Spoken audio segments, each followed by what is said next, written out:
Tonight we're going back to the ancient world, when gods walked among mortals and heroes faced impossible odds with nothing but bronze weapons and stubborn courage. So close your eyes, let your breathing slow, and prepare to follow heroes into darkness, across wine-dark seas, and down paths where even the gods fear to tread. The Odyssey. 10 years of wandering. The war at Troy was over. 10 years of siege, blood, and heroics had finally ended, with a wooden horse and flames that could be seen from the islands. The great heroes were sailing home to wives who barely remembered their faces, and children who had grown from infants to warriors while their fathers fought on foreign shores. But for Odysseus, king of Ithaca, the journey home would take another 10 years, and those 10 years would test not his strength or his sword arm, but something far more fragile: his mind, his heart, and his unshakable determination to see his wife Penelope and son Telemachus again. The trouble began, as it often did, with the gods. Odysseus was clever. Too clever, some said. He'd been the one to think of the Trojan horse, the one whose silver tongue could talk his way out of almost any situation. But cleverness, the Greeks knew, was a double-edged gift. It could save you or damn you, sometimes in the same day. As his 12 black ships sailed away from Troy's smoking ruins, Odysseus made his first mistake. His men had raided the city of the Cicones, and in the aftermath, drunk on wine and victory, they lingered too long on the beach. The survivors of the city returned with reinforcements, and suddenly, Odysseus's celebration became a running battle. 6 men from each ship died on that foreign sand, their blood mixing with wine and seawater.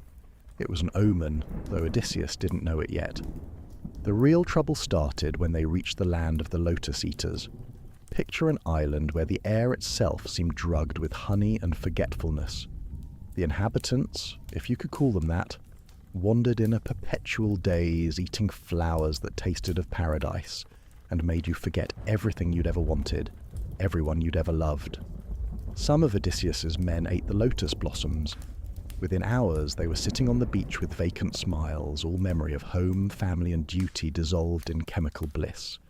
They had to be dragged back to the ships, weeping and fighting like children being torn from their mothers.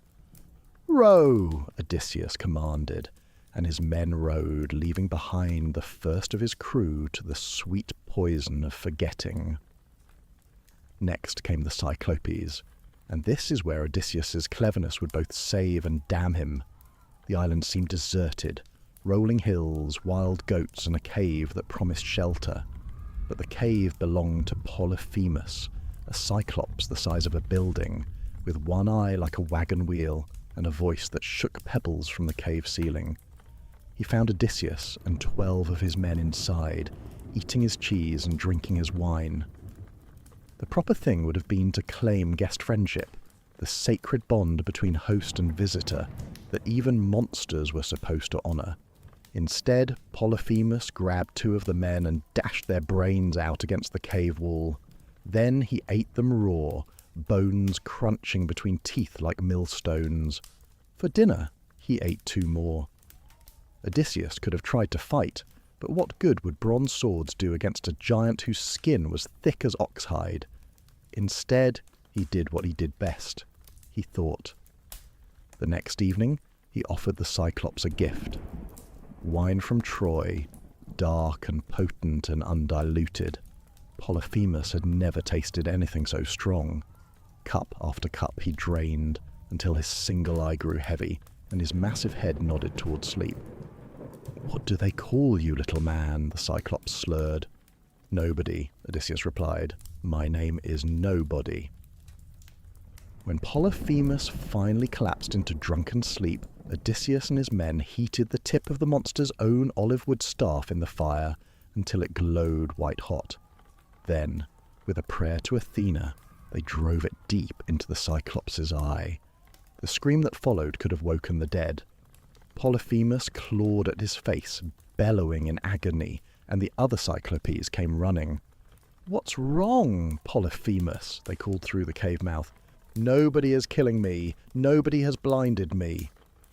Well, if nobody's hurting you, there's nothing we can do, they said, and wandered away, leaving their brother to his pain. In the morning, Polyphemus rolled away the great stone blocking the cave mouth and sat down to catch anyone trying to escape. But Odysseus had thought of that too. He and his remaining men tied themselves beneath the Cyclops' sheep, clinging to the thick wool as the animals wandered out to pasture. They should have sailed away immediately. They should have counted their blessings and never looked back. But Odysseus, drunk on his own cleverness, made the mistake that would haunt him for 10 years. As his ship pulled away from shore, he stood at the stern and shouted back to the blinded giant, "Cyclops! If anyone asks who destroyed your eye, tell them it was Odysseus, king of Ithaca."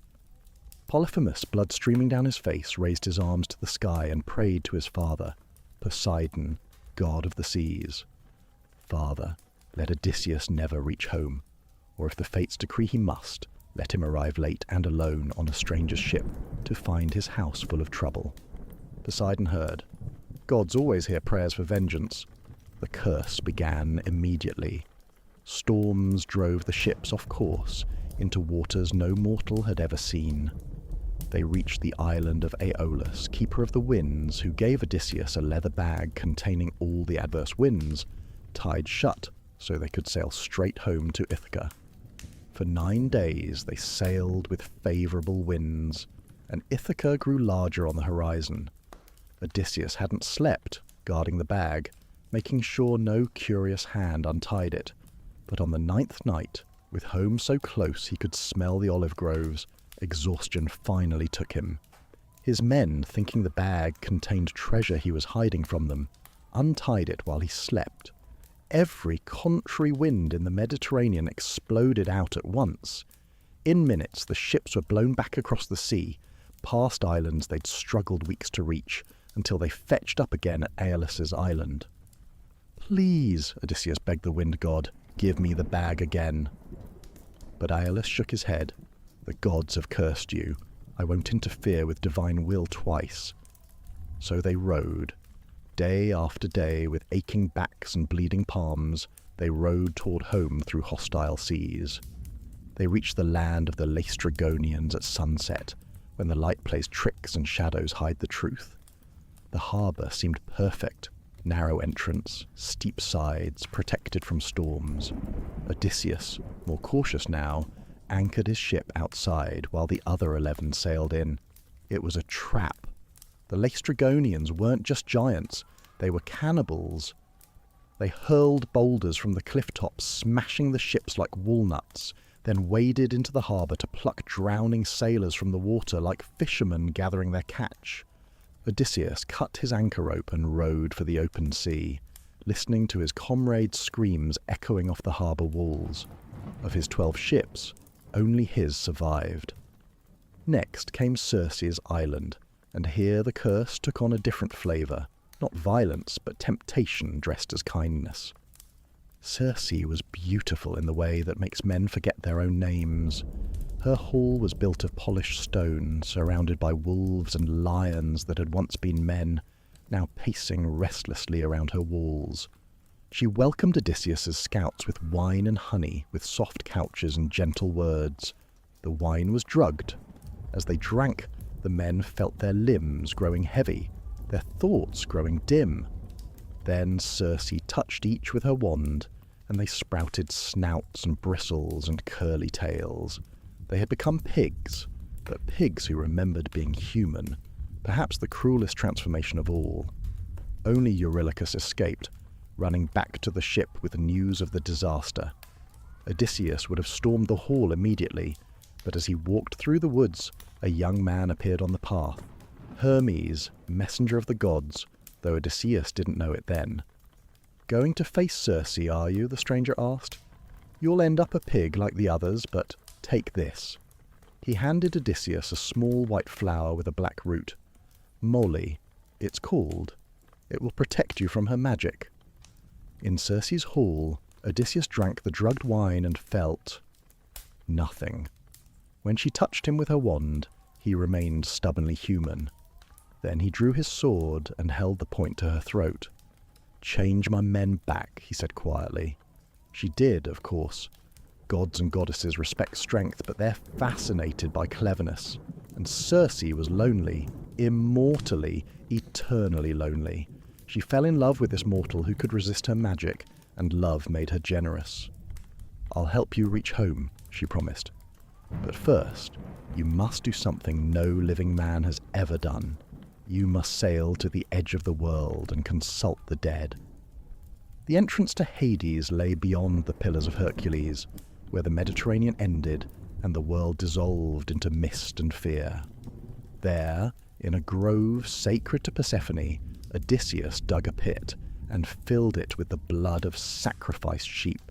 The dead, always thirsty for blood, for life, came swarming up from below. But first came Elpenor, the youngest of his men, who had gotten drunk the night before leaving Circe's island, fallen off the roof where he was sleeping, and broken his neck. "Lord," the shade whispered, "don't leave me unburied. Burn my body and raise a mound, or my spirit will wander forever." Then came Tiresias, the blind prophet, who drank the blood and spoke in a voice like wind through dry leaves. "Son of Laertes, your path home lies through great dangers.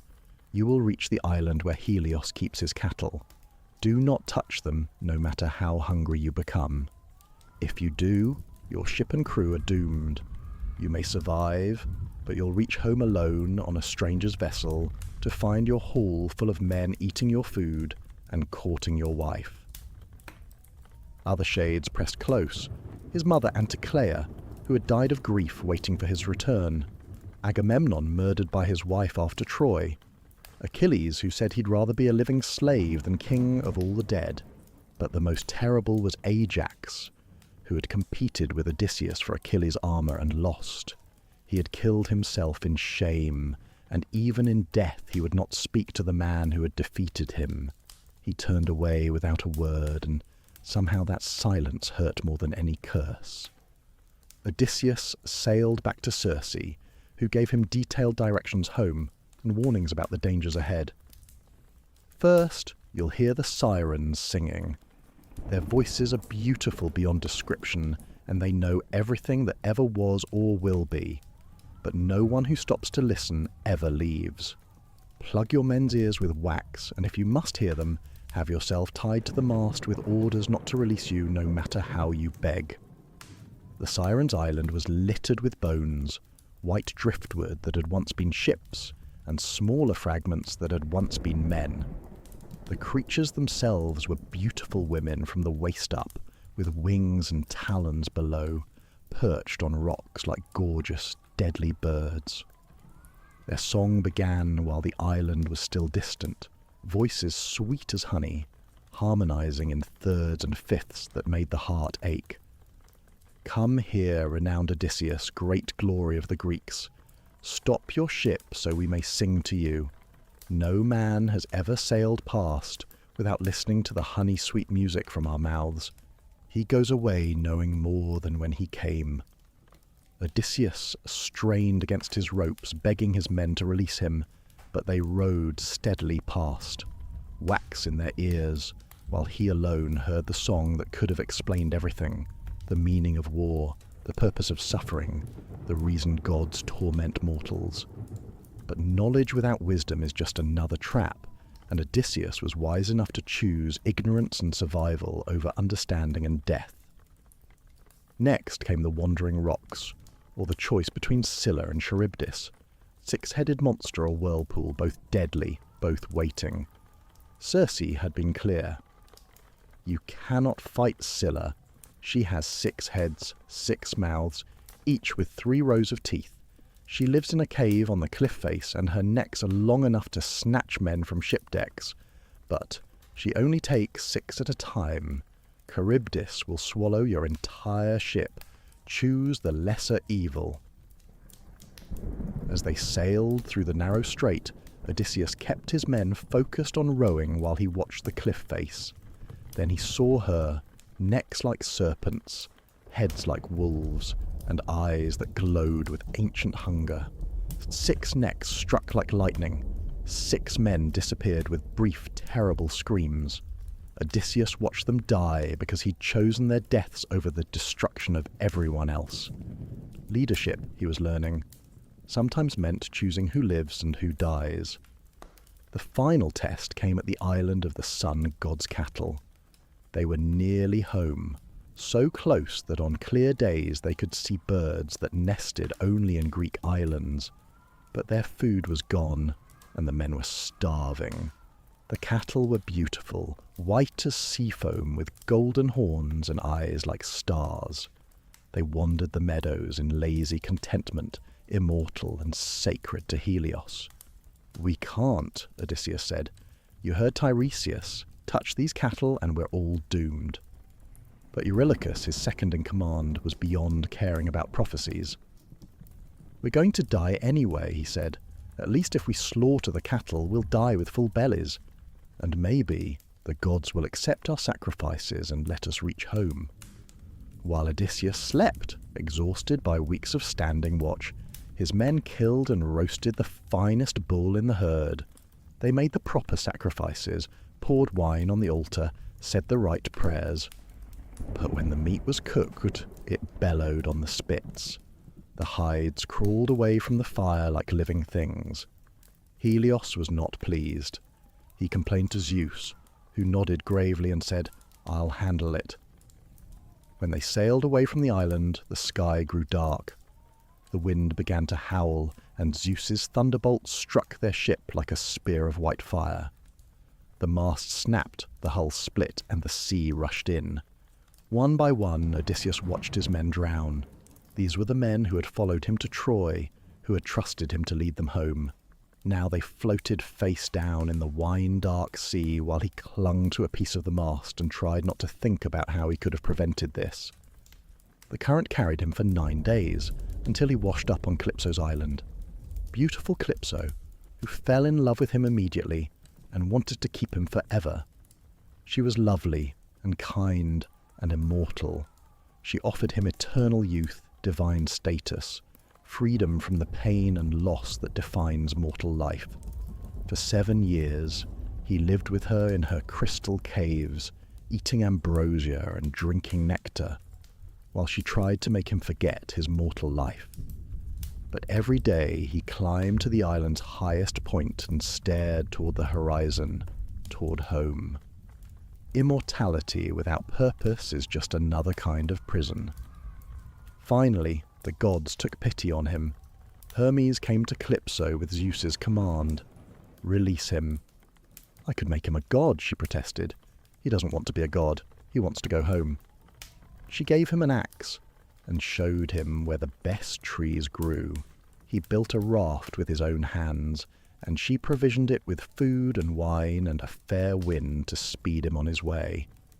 On the 18th day at sea, he saw land, the island of the Phaeacians, where King Alcinous ruled over a people who loved stories, hospitality, and their magical ships that could cross any sea without chart or compass. But Poseidon saw him too, and sent one final storm. The raft shattered like kindling, and Odysseus found himself swimming for his life in mountainous seas, kept alive only by a veil given to him by a sea nymph who took pity on mortals brave enough to face the god's wrath. He washed up on the beach like a piece of storm rack, naked, exhausted, and alone. The first person he saw was a young girl playing ball with her maids, Nausicaa, daughter of the king. She wasn't afraid of this bedraggled stranger. Something about him suggested nobility even in rags. "Stranger," she said, "you look like a man who has seen trouble. My father's palace is just up the beach.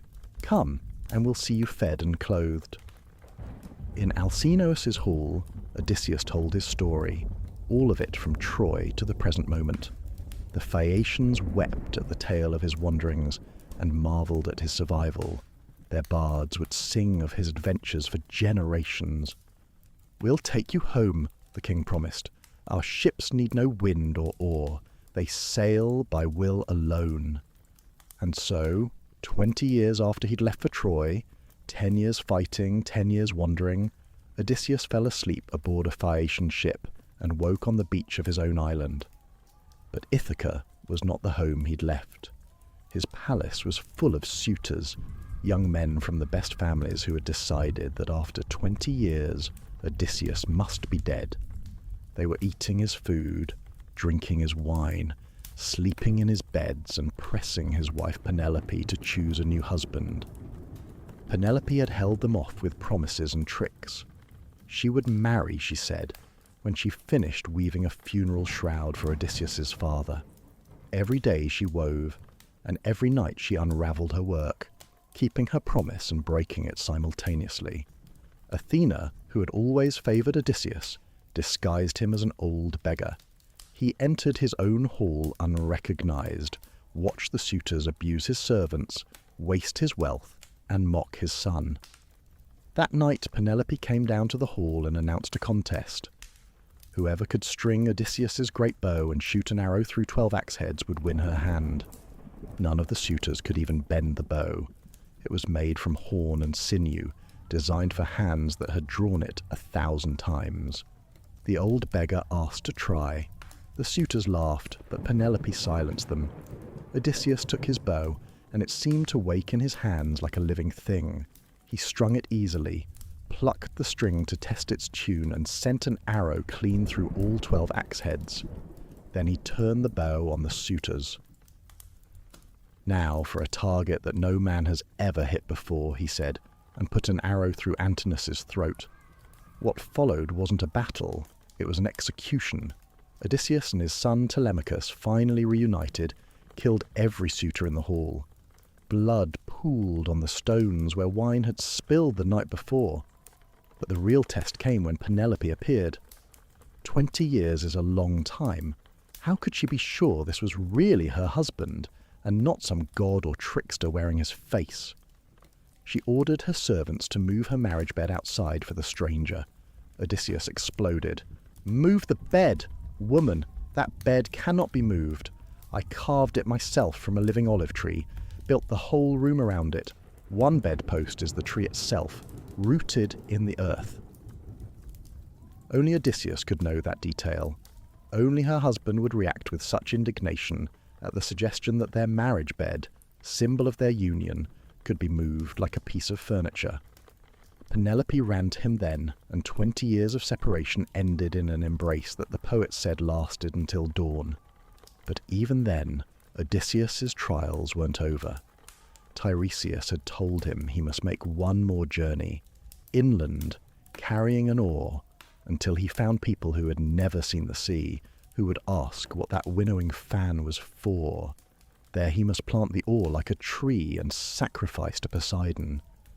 Only then would the sea god's anger end. Some say he made that final journey. Others say he stayed in Ithaca, ruling wisely until old age took him. But the best stories say that one day, years later, he looked at his peaceful kingdom and felt the old restlessness stirring. The sea was calling again. Somewhere beyond the horizon, new adventures waited. He was, after all, Odysseus, the man who could never resist finding out what lay beyond the next headland. Thank you for watching. I hope you enjoyed the tale of Odysseus, and if you did, please like and subscribe and let me know whose story you'd like to hear next.